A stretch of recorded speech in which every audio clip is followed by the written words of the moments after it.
Dan Oxner. The Ox is with me. Dan, great to have you with us. What's shaking? Great to be with you. I am at the Capitol in St. Paul, sir. I know you So, got what a your day. tie on, you got your hair cut, you're ready to go. You got your white shirt going. You're Ox with a suit. I could be officer material, John. Walking tall, looking good. I think you could be a DC cop right here. There you I got go. a family member that's really wants to be a DC cop going through the application now. Wants to come here. Terrific. Oh yeah, man, Oh, he's fired up. We got him all set up. So wants to protect and serve in the greatest city in the history of the world, right God here in bless him. DC, baby. Now here's my first question.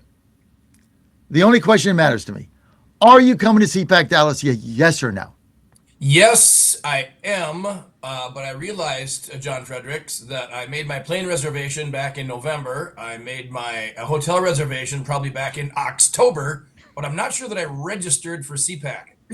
So I might have to give Matt Schlapp a call and say, oops, can I still get in? But I have high hopes that it'll work out. Well, you can get in as media, right? Of course, yes. Yeah, you just go online. I think it's still open. Yeah, If not, yeah, just give them a call. You got your hotel. You're ready to go. I'll be We got, there. we got the Trump bus there. We got to do something together in the afternoon. After you get off the air, maybe we'll do a special together, something like that, on my show because we control the network, so we can do whatever we want. Let's Unlike do it. you, you Right, can just say, right. well, we're going to take, Carson's 2 hours, there's all of the kinds of things that we can do. Hopefully, I'm going to get Carson there as well. Then all three of us can do it. Oxman, you're the best. So we got Minnesota. Now, Walz is saying, we understand that they're saying that Governor Walz now knew about this food scam, the money, and he kept it flowing and he knew about it. Can you shed any light on that? And we Minnesotans have known that all along. That's been the real rub. And just so you know, I'm not sure what all came out of that testimony yesterday. I watched a lot of it, but not all of it. But one of the things that was the big rub is they were claiming early on, right after the big raids, oh, yeah, we knew about this, but we didn't want to tip our hand. We didn't want to interfere with the investigation.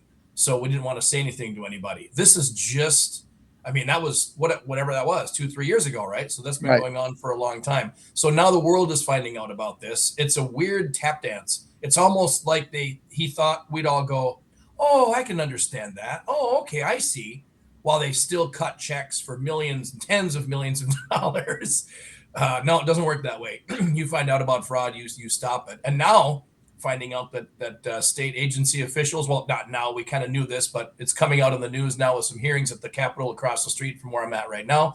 And that is employees were backdating reports and backdating, audits and saying, oh, no, yeah, we did this. Like, no, you didn't actually. And now you're busted for backdating it. Nobody's been fired. The one guy, right? There's one person that has been fired in all of this whole thing, one person, and that person was scheduled to testify as a whistleblower the next day. That's the only person that's been fired. So now the hearings, yesterday I was in a bunch of hearings. Today I'll be back across the street here in a few minutes. It's fraud. It's all on at the state capitol in St. Paul. We're deep in our legislative session right now, and everybody's talking about it, both sides. How deep was Walsh in this? And if he knew about this, and there's evidence that he was made aware of it, Mm-hmm. Mm-hmm. and he kept the money flowing to the fraudsters. I mean, I don't you Mm-hmm. find that even for him to be inconceivable? It's inconceivable to the point of you don't get to the level that Tim Walz is at by being a total idiot, though he can be a knucklehead at times, as he said a few times on the campaign trail. But yeah, this is clear he knew about this. He's either a terrible manager or, I mean, if you think about it, he was governor for a long time. He's running the show. All of a sudden, you find out that you've got all this fraud. It's almost as though you can't deny. Pretty sure he's buried it. I mean, he's like the last thing he would want is for this to come out. I mean, we're talking potential criminal charges here. This is serious stuff. Keith Ellison, the Attorney General, Governor Walz, thinking that he's immune from all this because he's been a king. These no kings rallies all over the place. Governor Walz was the first king we ever had when he usurped the power from the legislature, thus from us as um, voters, took it away from our legislators and closed up shop during COVID. 100% did it all himself. There were no legislative votes on that. He did it all himself. He was the first king, so he's used to this power. I got to think it's just made him crazy. I don't take lightly the fact that we could see charges here against this guy. Tell me about the makeup of your state house now. Well, it's a very rare 50-50 Republican Democrat tie in our state House of Representatives. The Speaker of the House, current lieutenant or governor candidate, Lisa DeMuth is her name. We've talked about her a lot. She's running for governor. She's the current Speaker of the House. She negotiated to be the Speaker despite the fact that it's 50-50. So that's a huge feather in her cap. And by the way, she negotiated that with the now slain Melissa Hortman, the Democrat leader who was murdered over the summer with her husband. So she is the Speaker. So we have that in our favor for Republicans in the state of Minnesota, saving us from the trifecta that killed us for so many years. The Senate, unfortunately, I believe, is 2 votes down from a Republican majority. There's high hopes. There's some good candidates. Election year is this year. We're hoping to maybe take back the Senate this time around. There's real hope for that. But so we're 2 votes down in the Senate, tied in the House. We do control the Speaker chair, which means we control what bills are heard and that sort of thing.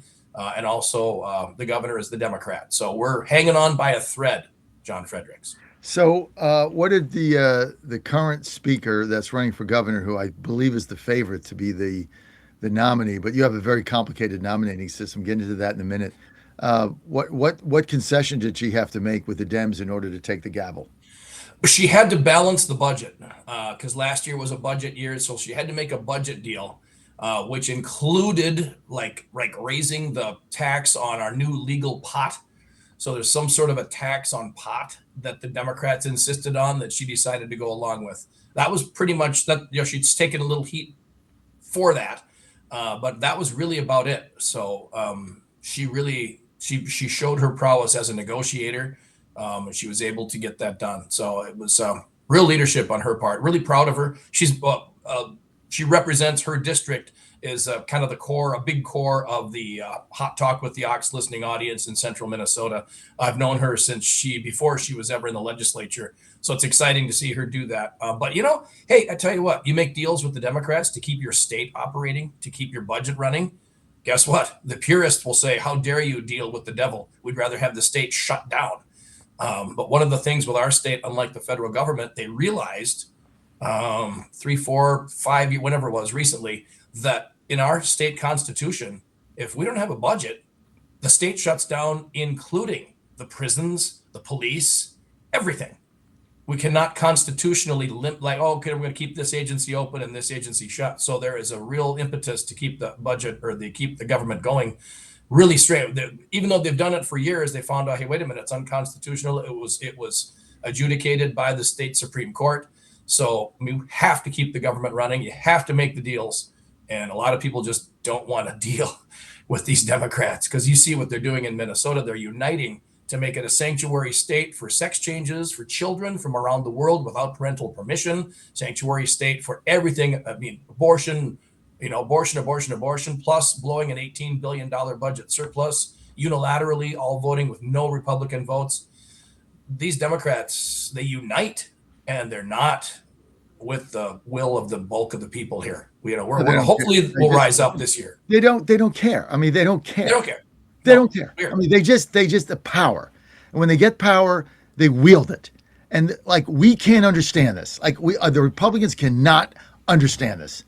I just had a guy on running against Capito in West Virginia to her right, telling me about her voting record and this and that. And, she got an F from this one and that one. And I'm like, are you going to get rid of the 60 vote cloture rule? No. Well, then why are you here? Because whatever. So you're going to vote, take 6 different votes than her. What's the difference? It goes nowhere. The Democrats just get it done. We refuse to get it done. I don't know what the problem is, Dan, but it's getting frustrating, isn't it? Yeah, you're right on. And again, I forget it was not an original, but the Democrats have been at war for generations with the Republicans. The Republicans still think we're in a conversation. Exactly. Dan Auction with us. Dan, always good to have you. So the Speaker of the House, what's her name again so people can get to know her? Lisa Demuth, it's spelled Demuth, looks like Demuth, but it's Demuth like Namath for all of you Dale Carnegie grads. All right, Lisa Dan. Hey, stay with us for another segment. I got to talk about your nominating system and a little bit about what we're going to find out today in these hearings. You're on the John Fredericks Media Network. Ox coming up. Ox and Godzilla together again at CPAC in a couple weeks. Stay with us. Ox, I'm getting a lot of text here from Klein, so I'm trying to figure out if anybody else is on. No. Okay. So we got just me and the Oxman. So, okay, her name again is Demuth. Lisa Demuth, like Namath, Namath, like like Namath. Joe Namath. Lisa Yeah, Namath. exactly. Okay. Yeah. Mhm. Uh, I looked at a few polls while we were on the break, and she's leading, but you got a crazy nominating system in there. It's like nuts. You got a convention, and you got a primary, then a convention, then a convention and a primary, and very convoluted set of circumstances. Explain how this whole thing works and how she becomes a nominee. Yeah, I don't know. It's not necessarily super complicated, John. It might look more complicated, but basically, we have a party endorsement process, and then we have a primary. That means whoever gets the endorsement, right, then has all the power of the party, all the phone lists, the fundraising, the support, the everything from the state party. But anybody can run in the primary in August, which is way out in August. So we have our convention coming up at the end of May. So everybody competes for that. Over the years, we have not, the Republicans and even the Democrats actually in Minnesota have not nominated the candidate that ends up winning. So like Tim Walz first was not nominated by the Democrats. He won in a primary. Our last Democrat governor, same way. The Republicans nominate with the party not great candidates, unfortunately, and they're not winning. So it's almost become something you just have to endure. But more and more candidates are saying, we hope to get the party nomination, but we promise we're gonna go all the way to August and run in the primary. So that's what most of the gubernatorial candidates are saying right now. So that's really it. So we'll see who gets the endorsement. And then the fund, maybe the donors drop off right over the summer. So maybe they're kind of forced out anyway, or they stick with it, dig in, and win in the primary in August. But they beat up on each other all summer long and have like a month and a half or 2 months to then actually campaign against the Democrat. So need to change that, need to at least move the primary up, No, maybe I get mean, rid why of don't the the endorsing Republicans system. just? Why this is a Republican thing? Why don't the Republicans just change that? That's insane. Yeah, it has to be both. The Democrats and the Republicans both have to go along with it because they both abide by the same, Well, it's not good for the timelines. Democrats either. Why don't they? Why does somebody just put a bill in this thing that, is it it's a closed primary or open in Minnesota? Open. Yep, open. You don't have to declare what party you are. You do have to be consistent, in the primary, right? If you vote Republican, you got to stick with that Republican on the primary ballot, but not in the. You can switch your vote in the general election. So yeah, we're not registered Republicans or Democrats here. But yeah, it's really interesting. But the thing is, and if you talk to the Republicans, it drives us crazy. But the Democrats have to deal with this too. And like I mentioned, their endorsing conventions are like a carnival, and then they endorse crazy people who would never win. So then the primary comes around, and the general population can bring some sanity to it. So kind of like, okay, if it goes away for the Republicans, then it also goes away for the Democrats. Could strengthen them. So it might just be a wash in the end. But right now it's a carnival, and Hot Talk with the Ox will be broadcasting live from the state convention again. Sure to be fireworks. Looking forward to it. That's in sunny Duluth, by the way, up there on Lake Superior at the end of May. The end of May. That should be fun. That should Yeah. be Oh fun. yeah. Great Is time to be is there. is Michael Lindell for governor? Is that gaining any traction at all? No, nothing. Haven't seen any traction from him at all. I thought we might see something. It's early, but we'll see what happens for the convention. So Lisa, Delegates can be really flaky. You never know. so Lisa, your speaker, she's likely to win that convention, right? I don't know because the delegates are not a representative sample of the population. Kendall Qualls is a fabulous candidate too. He just announced his lieutenant governor, who's actually going to be on my show later this morning. He's a political unknown, so I'm not sure what that was. We kind of thought there might be a celebrity announcement there. But he's real strong too, and he could be real strong with the delegates. He almost won the endorsement 4 years ago for governor. He blew it. He made a political faux pas at the convention and didn't get the endorsement. He promised to abide by it, so he was out. But he's running again, so he could actually get the endorsement depending on who the delegates are that show up to the convention. But I think we're looking at a primary in August, really, to determine who our candidate's going to be this year.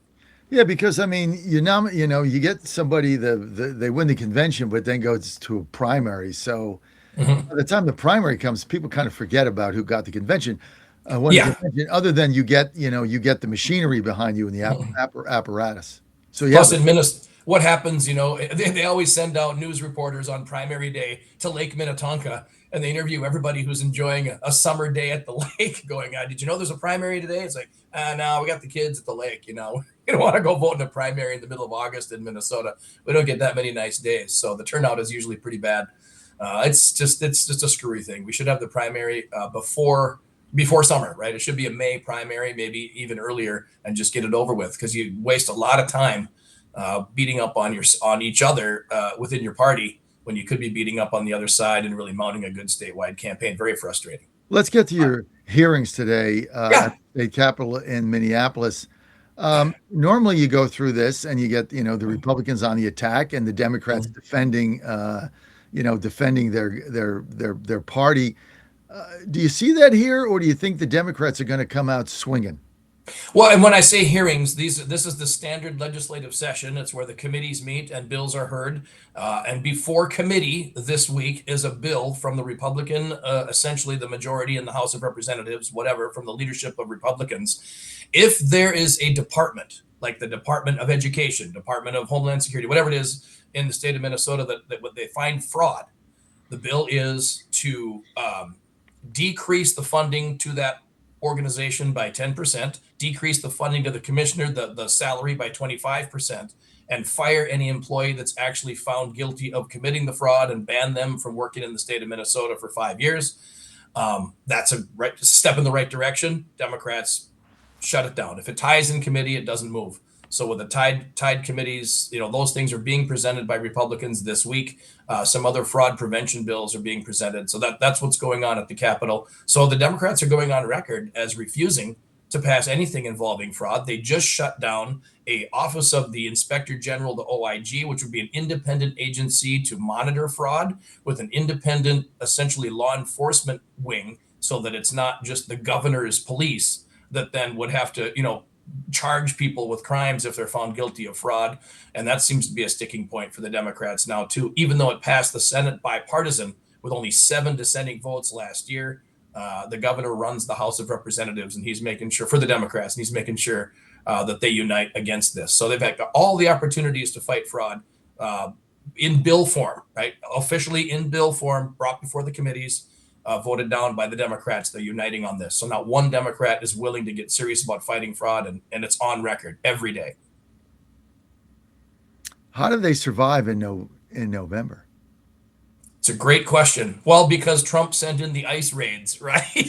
And so now, with all the protesters, now that's what everybody's trying to get us to remember. Don't you remember ICE raids? And then they still say that ICE is still all over the streets right now, which isn't true. So they're trying to keep this going until November, but it's going to be hard to keep that on the front page now that it's really not happening. I just don't understand why the people of Minnesota, the voters, would put up with this. I mean, do they just not care? Like, are they so left wing there in Minneapolis? Like, they don't care about the fraud. Like, just give the money to Somalis. They deserve it. I mean, what is their thinking? Yes, that is it. That's exactly it. The other thing is, I forget what the number is. I think it's 40,000. I heard that 40,000 Republicans that we know of did not go out and vote last election. 40,000. So you have Greater Minnesota, the rocks and cows country, if you will, that don't think it's worth it to go out and vote. They don't understand the impact of it. We're not well informed by our media. And they think there's just nothing they can do about this Democrat machine in Minnesota. So if we can get out the vote, Tom Emmer, right, Congressman Emmer, our congressman, one of the big leaders in that, he's been a huge champion of getting out the vote in Greater Minnesota. So he's been working real hard on that, as have our other Republican Congress people. So if that can happen, it's possible, but it's an uphill battle because we got this behemoth in Minneapolis and St. Paul that keeps voting liberal. That's really, and you're right, John. They don't care. They're not seeing it. They're takers, not givers, right? By and large, right? They're benefiting from the programs, not contributing to them. So they want more of them. It's punishing the achievers. On a side note, though, John, if I may, did you notice that it's World Cheese Doodle Day? What? Do you know what a cheese doodle is? Yeah, they get all over your hands, and Hmm. if you're wearing a nice shirt, they get that yellow stuff all over, orange stuff all over your hands and your shirt. That's why I don't eat them. Oh, I was gonna say I thought I wanted one because I don't know what they are, but they sound more fun than that. Yeah, All right, I thought they're I'd like a share that on cheese a puff lighter note. thing, like a cheese puff thing, but Oh, whatever they got on them, like they get all over yeah. your hands, and I can't. I haven't had one in a very long time. Once in a while you get a little bag of it. You'll pick it out of the basket on the plane, and it'll be there, but it gets all over everything. But National Cheese Doodle Day. I mean, a lot of people eat them. RFK Jr. Did he make them illegal? Can we eat them now? Maybe they're illegal. I don't think he did, but he did tell me to eat. Dr. Oz told me, and I've done this. He said eat almonds and walnuts, right? Okay. He says always bring, and I've actually done this. He says buy the little, buy a bag and then put them in a little baggie. Always keep in your pocket when you go to the briefing room or something. You get hungry, rather than going to a machine and getting crackers, which is the worst thing you'll possibly eat. You don't want to do that when you're tied up. But you get a bag of walnuts, you get a bag of almonds, you munch on them, high in protein, not the Mhm. good fat, not the bad fat. Do that instead of getting the cheese and crackers or potato chips out of the machine. It's an Oz special.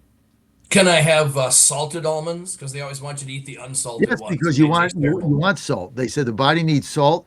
Here's what Perfect. Doctor. Right. Here's what Maha and Doctor Oz changed for me, and I look good. I've lost weight. You need salt. You need it. Body needs salt. Put salt much you can tolerate. Salt's good. Butter's good. Don't get margarine. It's garbage. Get butter. Stop with the skim milk. Stop with the 2%. Get whole milk. And if you like cream in your coffee, don't put in that powdered stuff or the delight stuff. Go get half and half and put that in your coffee. So those are the three things I've done. And so I'm following Maha, and I feel better. Seem that you look great too. You got a lot of energy today too. You must be all pepped up. Looking forward to the weekend. Everyday occurrence, my friend. Yes, sir. Especially when I got to get a great night's sleep. This is one of the greatest segues in history. I get a great night's sleep because right here I take my healthy cell REM sleep. 15 minutes before I go to bed, Tyler, hold the Ah, music. 15 minutes. I get up. First thing I do is I take my bioactive multivitamin. I take my REM sleep before I go to bed, my multivitamin when I get up. Do it every day, 7 days a week. And the thing about REM sleep, you just tear it off and down. It goes right into your cells. 15 minutes, you're out. It supports all four levels of your sleep. You get in that deep sleep. You dream. I never remember what they are, but that means you're in the REM sleep portion, which your body needs. Then that clock goes off at 4:15, baby. I'm jumping out of bed, ready to roll. I used to get up at 3:45, but I said when I turned 68, 4:15, deal with it. So I get an extra half hour. So I'm ready to go. All you got to do is go to healthycell.com/Godzilla, promo code Godzilla, and you're going to get 20% off your first order. Get your REM sleep, sleep like a baby. My whole family's got it. And you want to get your bioactive multivitamin because, we don't always eat right, but it goes right into your system. And that's how you feel good and get a lot of energy, Dan. beautiful. Can't wait. Yeah. Who knew? I look forward to that. I'll give you some at CPAC to try out. How's that? Yeah. Yeah. Thank you. Out of the goodness of Godzilla's heart. That's what friends are for. You're a giver. You're a giver. God bless you, sir. Thank you. And the fun thing is, you can go in the exhibit room and hang with me on the bus where we have no shortage, as you know, of adult beverages. I'll bring the ice. Dan, I'll see you next week. You, my friends, are on the John Fredericks Media Network, and we're trucking the truth. We do anything, we're trucking the truth. We'll be right back.